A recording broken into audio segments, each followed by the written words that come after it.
अस्सलाम वालेकुम dear student, my name is Mohammad Jawad. उम्मीद करता हूँ आप सब लोग खैरियत से होंगे। पिछले लेक्चर में हमने एक्सरसाइज 4.2 को कंप्लीट किया था। आज के लेक्चर में हम इंशाल्लाह एक्सरसाइज 4.3 जो है वो कंप्लीट करेंगे।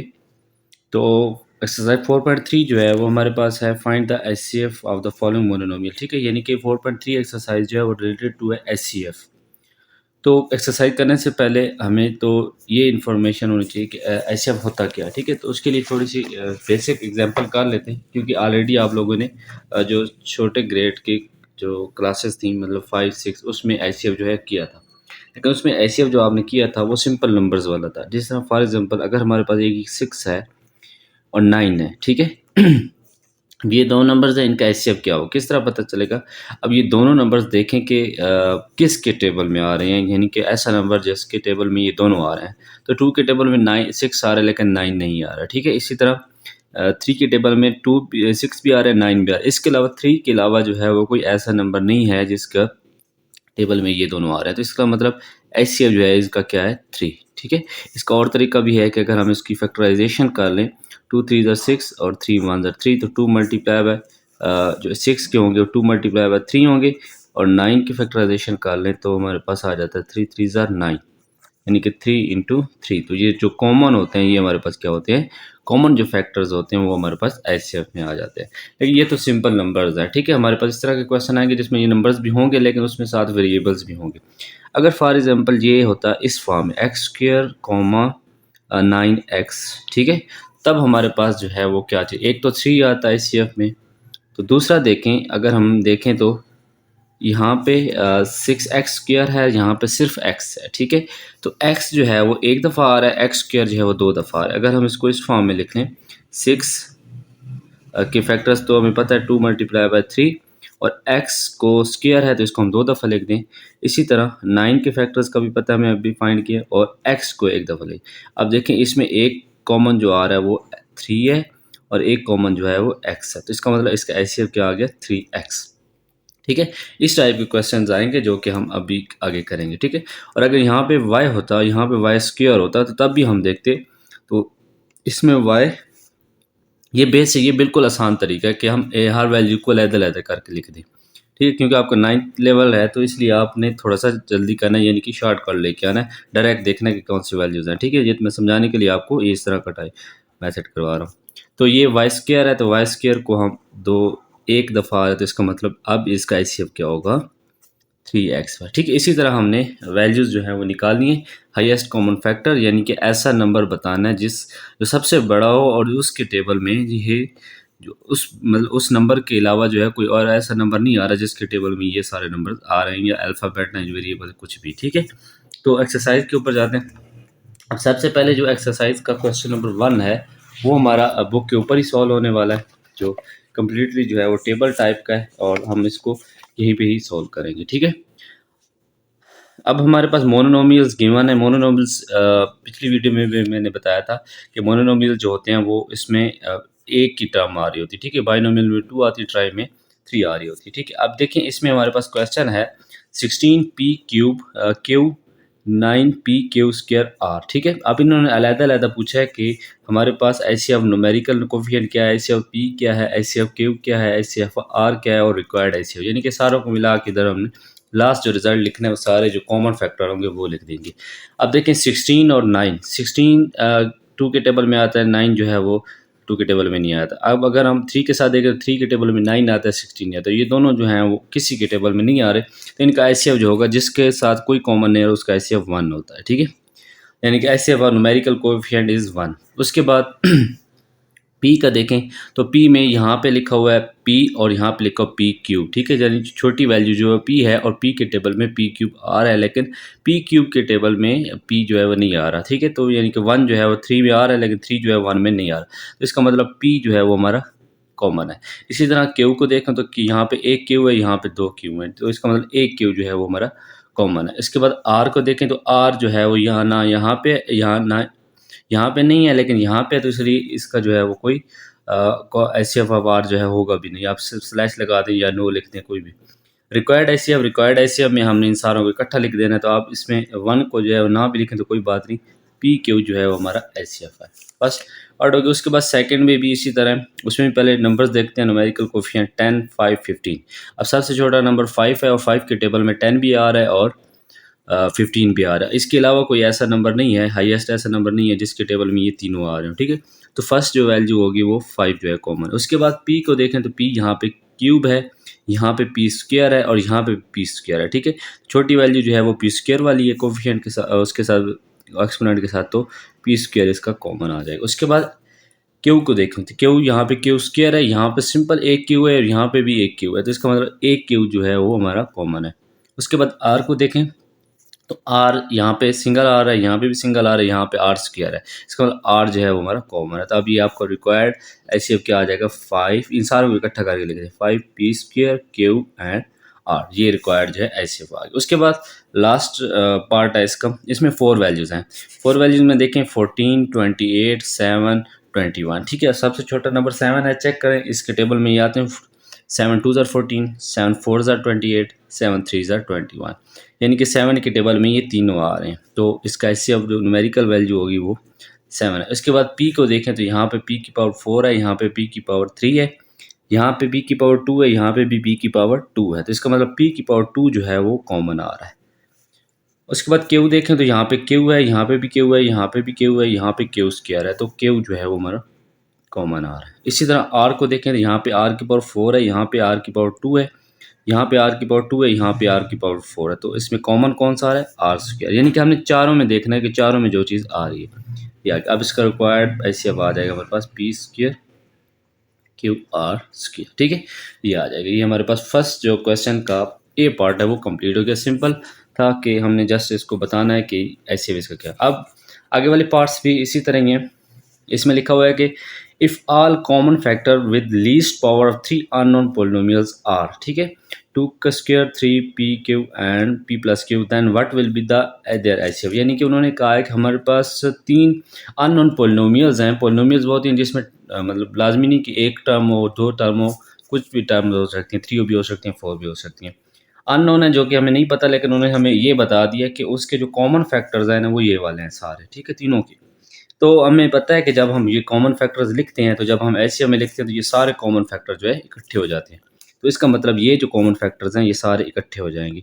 2 की पावर 2, 3 पी क्यू मल्टीप्लाई में लिखते हैं और पी प्लस क्यू का होल स्क्वायर, ठीक है। अब इसको अगर हम लिख दें 2 की पावर 2 4, 4 3 ज़ार 12, हमारा एचसीएफ आ जाएगा 12 P Q into P Q का स्क्वायर, ठीक है। ये एचसीएफ आ गया, ये आंसर है इसका छोटा सा। अब उसके बाद सी पार्ट ऐसा है कि जिसमें आप मर्ज़ी से कोई भी पोलिनोमियल्स लिख सकते हैं जिसमें जो हमारा एचसीएफ है वो 1 है। इसका मतलब है कि उसमें कोई चीज़ कॉमन जो है वो ना आ रही हो। तो हम किसी भी टाइप की मोनोनोमियल टाइप लिख सकते हैं, बाइनोमियल टाइप लिख सकते हैं, कुछ भी लिख सकते हैं, बस उसमें कॉमन जो है वो नहीं आना चाहिए। हम मोनोनोमियल लिख लेते हैं यहाँ से 6 7 एक्स वाई और 6 ए बी, ठीक है। आप देखें इस दोनों में कोई चीज़ कॉमन नहीं है सवाए 1 के, इनका एचसीएफ जो है वो 1 है। उसके बाद डी की पार्ट है the only common factor of 2 polynomial is m minus N, यानी कि 2 पोलिनोमियल्स हैं उनका जो कॉमन फैक्टर है ना वो हमारे पास क्या है, कॉमन फैक्टर वो है m माइनस एन, जबकि uncommon factor only uncommon factor is uncommon factor वो है हमारे पास M square plus N square. तो हमने बताना है कि can you guess unknown polynomial, हम पोलिनोमियल्स के बारे में बता सकते हैं किस टाइप के। तो कॉमन फैक्टर में ये एक दफ़ा आ रहा है और ये जो है ये सॉरी कॉमन फैक्टर में है, तो इसका मतलब दोनों में आ रहा होगा। एक पोलिनोमियल तो होगी m माइनस एन, दूसरी वैल्यू जो है एक के साथ सिर्फ एम स्क्वायर एन स्क्वायर होगा, क्योंकि ये अनकॉमन है तो अनकॉमन में हम इसको एक ही साथ ही लिखते हैं। तो इधर हम लिख देते हैं फर्स्ट, इधर छोटे सा करके फर्स्ट क्या आ जाएगी m माइनस एन, और सेकेंड में हम लिख देते हैं, ये आपकी मर्ज़ी है कि m minus N M square N square जो है वो किसी के साथ भी लिख सकते हैं, आपके पास ये आंसर आ जाएगा, ठीक है। उसके बाद ई पार्ट है can you guess HCF of the 2 polynomials, ये हमारे पास पोलिनोमियल है X cube plus 5x plus 1 and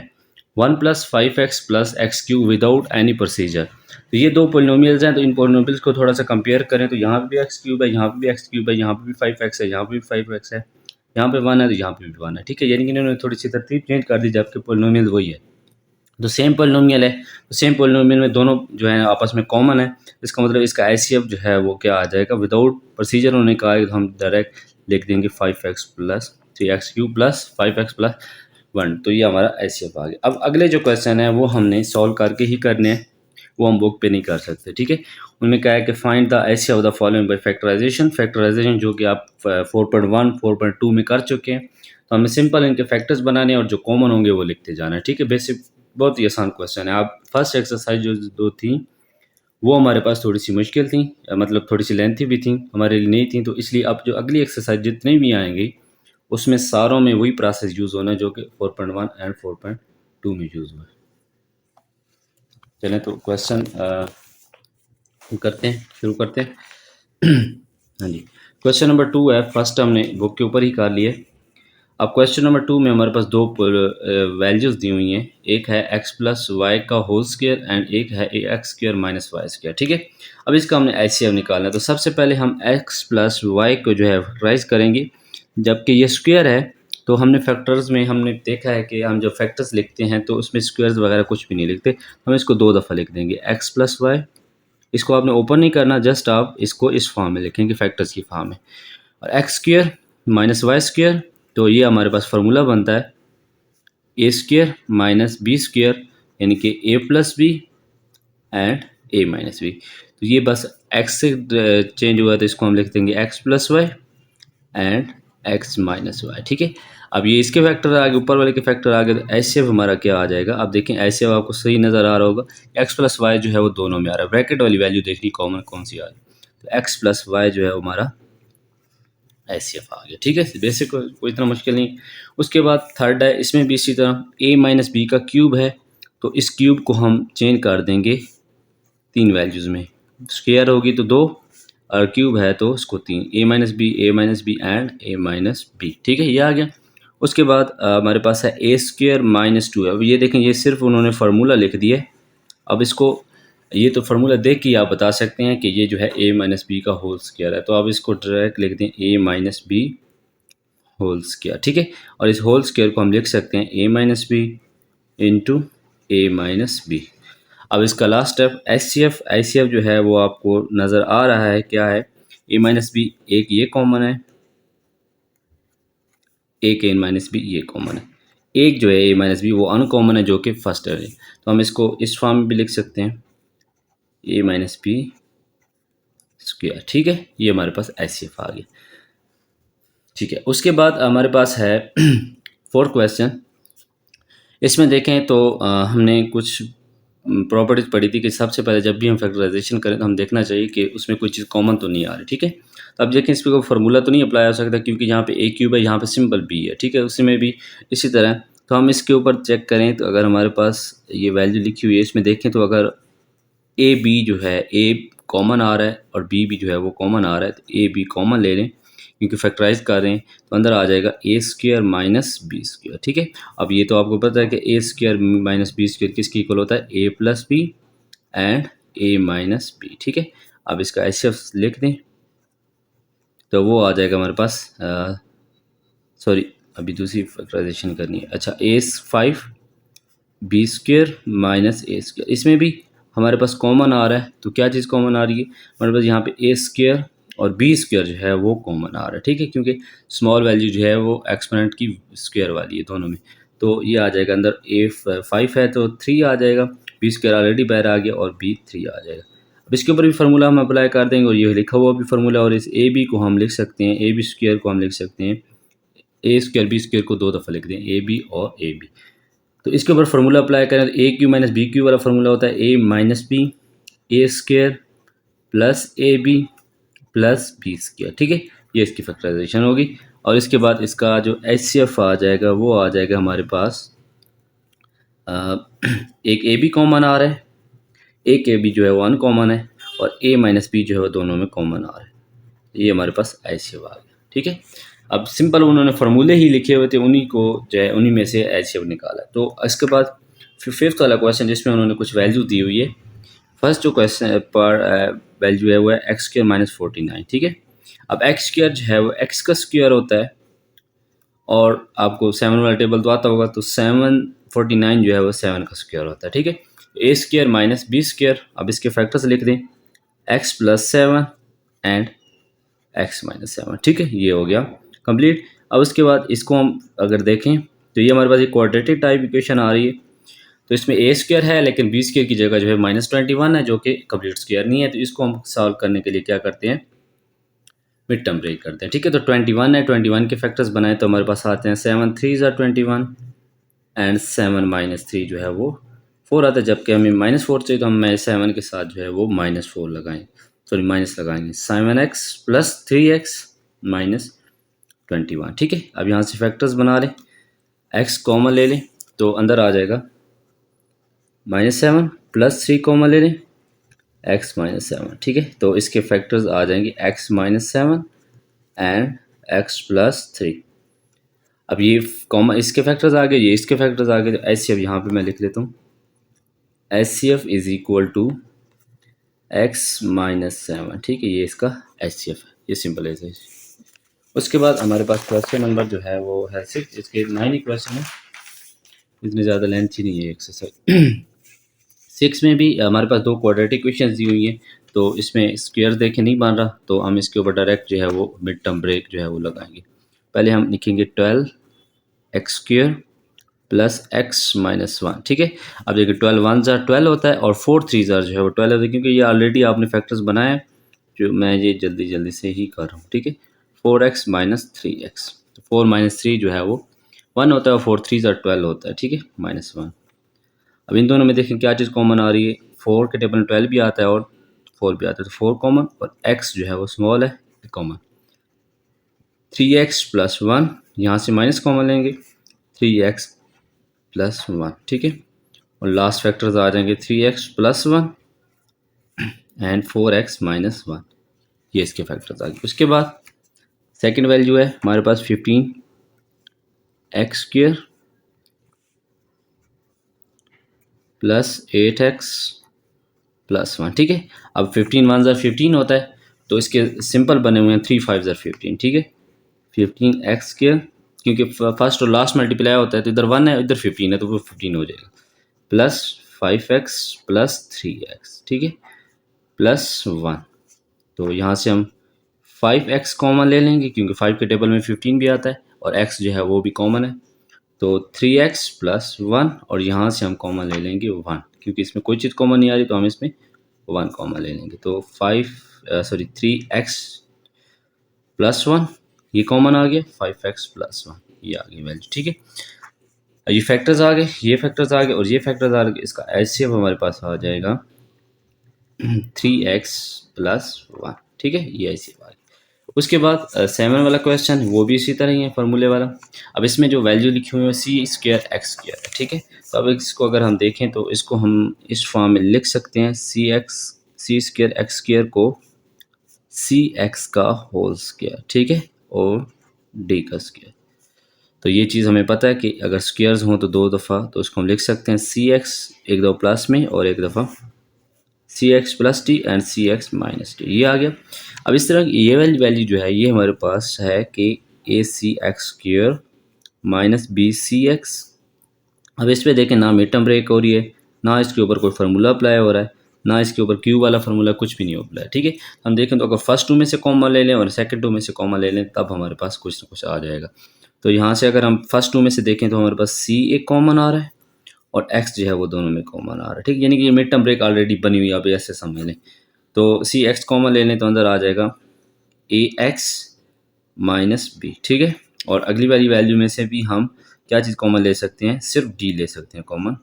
तो d कॉमन ले तो अंदर आ जाएगा ax - b, ये फैक्टर्स आ जाएंगे इसके ax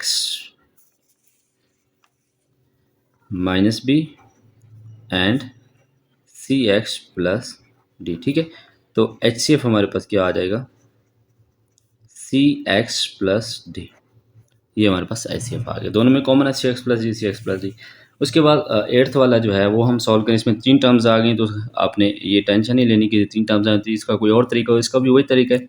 इसमें भी हम तीनों में देखेंगे, 4 टर्म है चारों में देखेंगे, 5 हैं तो 5 टर्म में देखें, जो चीज़ कॉमन होगी वो हमारा HCF आएगा। तो फर्स्ट जो वैल्यू है वो m² n² है, तो ये तो a² - b² का फार्मूला बना हुआ है। अब सिंपल लिख दें m + n and m - n। ठीक है, ये हो गया फैक्टराइज। उसके बाद m4 - n 4, ठीक है। इसको हम लिख सकते हैं एम स्क्वेयर का स्क्वेयर माइनस एन स्क्वेयर का स्क्वेयर, यानी कि दो दो स्क्वेयर इकट्ठे कर सकते हैं। अब इसको भी ऐसे पॉजिटिव और माइनस में लिख दें, M square plus N square and M square minus N square. अब देखें M square plus N square का डायरेक्ट हमारे पास कोई फार्मूला नहीं है, तो हम इसको एज इट इज रहने देंगे। जबकि एम स्क्वेयर को हमने माइनस एम स्क्वेयर को हमने फैक्टराइज किया, तो इसको हम लिख देंगे M plus N and M minus N, ठीक है। ये भी फैक्टराइज हो गया। अब लास्ट वन है M six minus N six, तो इसको भी आप इसी तरीके से करें। इसको हम लिख सकते हैं एम क्यूब का स्क्वेयर, स्क्वेयर की फॉर्म में लेके आए ताकि दोनों कंफ्यूज ना हो, सॉरी, ठीक है। ये आ जाएगा हमारे पास M cube plus N cube, ठीक है, और M cube minus N cube. अब ये हमें पता है कि A cube plus B cube का फार्मूला जो है वो यहाँ पे यूज़ हो सकता है, क्योंकि क्यूब में प्लस में जो है फार्मूला है, जबकि स्क्वायर में नहीं है। तो इसको हम लिखते हैं अगर M cube plus N cube की जगह M plus N A plus B, यानी कि M square minus M N plus N square, ठीक है, ये आ गया। उसके बाद M minus M square plus M N plus N square, ठीक है, ये भी फैक्टराइज हो गया। अब हमारा लास्ट स्टेप जो है वो है एच सी एफ का। तो एच सी एफ में देखें first term M plus N जो है वो किसी ये भी आ रहा है, यहाँ एम प्लस एन इधर भी आ रहा है, इधर भी आ रहा है, इधर भी आ रहा है, तो एम प्लस एन जो है वो हमारा कॉमन है। उसके बाद एम माइनस एन देखें, एम माइनस एन इसमें भी आ रहा है, इसमें भी आ रहा है और इसमें भी आ रहा है, तो एम माइनस एन भी जो है वो हमारा कॉमन है। तो हमारा जो लास्ट एच सी एफ आएगा वो उसको हम लिख सकते हैं M square minus N square, क्योंकि इसको दोबारा रिवर्स में आप लिख सकते हैं। तो ये हमारे पास एच सी एफ आ गया क्वेश्चन नंबर 8 का। इसके बाद इसका लास्ट क्वेश्चन है, इसमें भी 3 टर्म्स हैं। ये जो सबसे ज़्यादा बच्चों को जो है मुश्किल लगता है वो ये वाला है, इसमें कोई मुश्किल है नहीं। तो इसमें हम देखें, अगर हम फर्स्ट वैल्यू लिख रहे हैं A X square plus 2a² X plus A cube, तो आप देखें इसमें सब वैल्यूज़ में ए जो है हमें नज़र आ रहा है कहीं पे ना कहीं पे, ए जो है हम कॉमन ले लें अगर, तो अंदर आ जाएगा X square plus 2ax plus A square, ठीक है। अब इसके ऊपर डायरेक्ट भी हम यहाँ पे मिड टर्म ब्रेक कर सकते थे, लेकिन लास्ट पे जाके हमें दोबारा जो है वो कॉमन लेना पड़ता, तो हम यहाँ से शुरू से ही कॉमन ले लेंगे, तो हमारे पास इक्वेशन जो है एक सादा सी बन जाएगी, ठीक है। ए अब यहाँ पे ए स्क्वायर है, यहाँ पे एक्स स्क्वायर है, यानी कि 1 मल्टीप्लाई बाई 1 1 आ जाएगा, और 1 प्लस 1 जो है वो 2 होता है। हम इसकी जगह फैक्टराइज करके लिख देंगे ए एक्स प्लस ए एक्स, ठीक है। A X plus A x 2x, और इनको मल्टीप्लाई करेंगे तो हमारे पास 2ax स्क्वायर ए स्क्वायर आ जाएगा, ए स्क्वायर, ठीक है। अब फर्स्ट में से कॉमन ले तो x कॉमन आ रहा है x प्लस से, और अगर सेकंड में से कॉमन ले तो a कॉमन आ रहा है x प्लस ए, ठीक है। तो ये हमारे पास एक फार्मूला बन गया a into X plus A and X plus A, ठीक है, क्योंकि सेम आ रहे हैं तो a प्लस बी का होल स्क्वायर जो है वो यहाँ पे आ सकता है, लेकिन हमें स्क्वायर में नहीं मिली वैल्यू लिखनी, बेसिक इसी तरह सिंगल में लिखनी। सेकेंड वैल्यू है A X square minus 4a² X, ठीक है। इसमें से अगर हम 2a जो है वो कॉमन ले लें, 2ax सॉरी 2ax, क्योंकि 2 भी आ रहा है दोनों में, a भी आ रहा है x भी आ रहा है, तो अंदर आ जाएगी वैल्यू x माइनस ए, ठीक है। ये बस छोटी सी इसकी फैक्टराइजेशन है। लास्ट वन, सॉरी ये मैंने गलती से आधी वैल्यू लिख दी इसकी, इसके साथ -6a² भी था, तो यहाँ से हम कॉमन जो लेंगे वही कॉमन लेंगे, 2a लेंगे जस्ट कॉमन, तो अंदर आ जाएगा X square minus 4ax minus 3, यहाँ पे मे बी सॉरी यहाँ पे ए क्यूब था, गलती से मैंने स्क्वायर लिखा हुआ था, तो ये 3 2 ज़ार जो है वो आ जाएगा हमारे पास ए स्क्वायर, ठीक है। अब ये भी हमारे पास एक टाइप की क्वाड्रेटिक इक्वेशन बन गई, इसको भी हम मिड टर्म ब्रेक कर लेंगे। -4 है, और जो है 1 मल्टीप्लाई बाई 3 जो है वो 3 होता है, और 1 प्लस 3 जो है वो 4 होता है, जबकि हमें माइनस का 4 चाहिए, तो हम जो है दोनों के साथ 3 1 ज़ार 3,